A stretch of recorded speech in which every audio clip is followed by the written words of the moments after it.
Welcome to Hot Takes. Today we have Jason D'Souza, our RMT, that will be answering some questions for us, and hopefully we'll get to know him a little better. All right, Jason, let's start with some simple stuff. What got you into massage therapy? It wasn't exactly something that I was planning on getting into. Originally with schooling, I was hoping to get into more like phys ed. Unfortunately, with school, things didn't quite go the way I was hoping when I got into university due to some strikes and also, external influences. But within 4 years to the KIN program at York, I decided to take what I'd learned and apply it.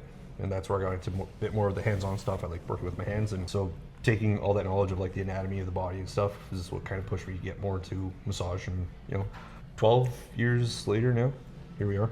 Wow, 12 years. Yeah. And you've been putting up with me for Like close to 9. almost 10, yeah. Yeah. Okay, cool. So what makes you different than other RMTs?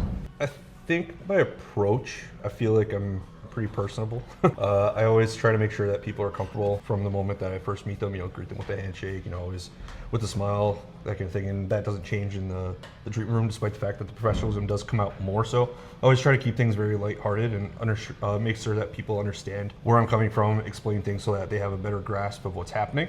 And yeah, it's always just making sure that comfort is like top priority. I got a different opinion. Okay.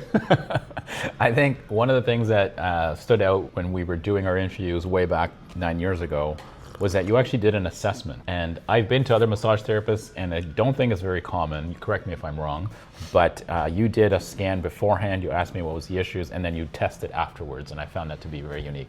Is it, or am I just... I think at the time it was something that wasn't as common. As the years have gone by, I do feel like a lot of schools have started to take more of that approach because of the fact that it does seem to be more effective at letting people see the difference from the start of the treatment to the end, or even from the start of a treatment plan to like the end of it. Because if people see and feel the difference, then obviously they're going to actually believe that what's happening is actually helping them. So why not take that approach, right? And also as a therapist, if you get a better understanding of what's going on and how to treat it, then you're going to be able to provide better results that way.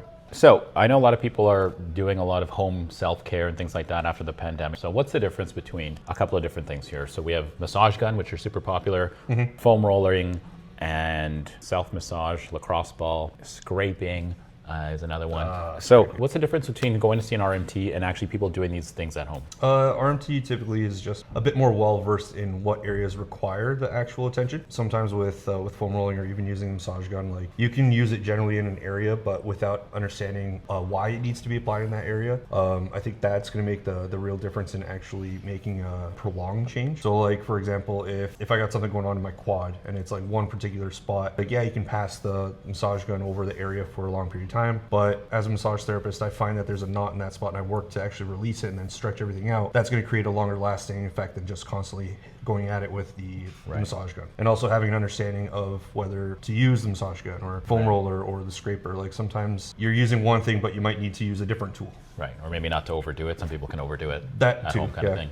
Absolutely. Okay. What's one thing you think that people don't know about you in terms of what you can treat as an RMT? That maybe people are shocked that you could help them. TMJ stuff, interestingly enough, not a lot of people typically think of that. Obviously, I also try to promote Dr. John, typically, because he has efficiently studied that stuff. But what about pre and postpartum? Yeah, I mean, prenatal stuff as well. Usually it's just more of like a relaxing thing. And postpartum, you're pretty much free to work on whatever needs to be addressed as well. Okay, what are some massage therapist pet peeves? Ooh. Smelly feet? Typically, I mean, I feel like I'm a little bit different than other massage therapists. Like from what I've heard from clients, some RMTs get upset when like you leave your phone ringer on, or if a certain area is going to be addressed, like the feet, if they haven't been cleaned and that kind of stuff. Like I can always find ways of working around that. Your phone goes off in treatment, I don't care. Like it's your session. Yeah. It doesn't bother me all that much. If we have to address the feet, like I can treat through socks, I can treat over the sheets. Like it doesn't really impact me all that much. What if people fall asleep or snoring or anything like that? No. It's happened. I mean, it's bound to happen as people get relaxed. So. It doesn't bother me. What's the strangest music request you've had? Because I know you customize your music to some patients. Yeah. What's the strangest one you've had? I think it was like gothic kind of like chapel music or like Gregorian chants or something like that. It was some weird like throat kind of sounding stuff. Yeah, that was a couple years back. Did you start chiming in with your own little lyrics and stuff or no? No. I feel like I toned it down from like the actual selection of music from that point. Okay. Gothic church music. Anything else? I've treated to Linkin Park, Metallica. Metallica. I don't mind those ones. Metallica. Yeah, that was actually a lot of fun. Not gonna lie. But yeah, Okay. I've treated to a lot of different music genres. So Bob maybe- Marley. Yeah, people don't know that they can request a song with Jason. Or playlist. Or playlist. Okay, so we have a ton of young massage therapists that follow us on Instagram. I don't know if you know or not. I did not know that. Okay. What would you give them as advice if a massage therapist is a young massage therapist is following us in terms of how to get their caseload busy? Because you are consistently busy basically all year round. Well, I think it just comes down to trusting in your abilities to help people. Because if you're not second guessing yourself, then it's also you're gonna be able to project that in your treatments as well. If you're confident in what you're feeling, what you're doing, as long as what you're doing makes sense to the client, then that in itself is gonna make a difference for them. And once again, that approach of making them feel a difference from the start of the treatment to the end of it is what's gonna make for a good session. And that's what you want. You want to have one good session become two good sessions and just kind of continue that way. And you don't think it has anything to do with people thinking that they're booking with Jason Momoa, not Jason D'Souza? No, because no, I've treated with long hair, with short hair, bald, no beard. That makes no difference. Are you running from the law? Is that why you change your appearance so much? That I will not give an answer to that. All right, let's move on to our lightning round.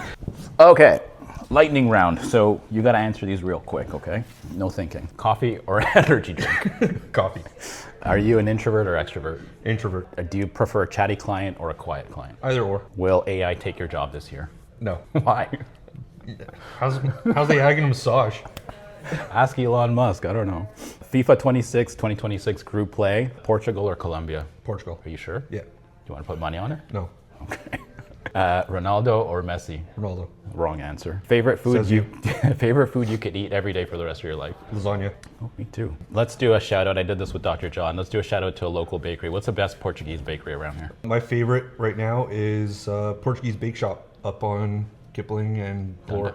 Oh, Bloor. Okay. Just actually got natas from them today. That's right. They're great. All right. And what's harder, working at Humana Health or finding your next car with a manual transmission? Find my next car. Yeah. Have you narrowed it down? Yeah. Okay. It's still a work in progress, but it's still right. finding the next car. Well, good luck, Jason. Thanks for answering all your questions, and we'll be back another time with hot takes.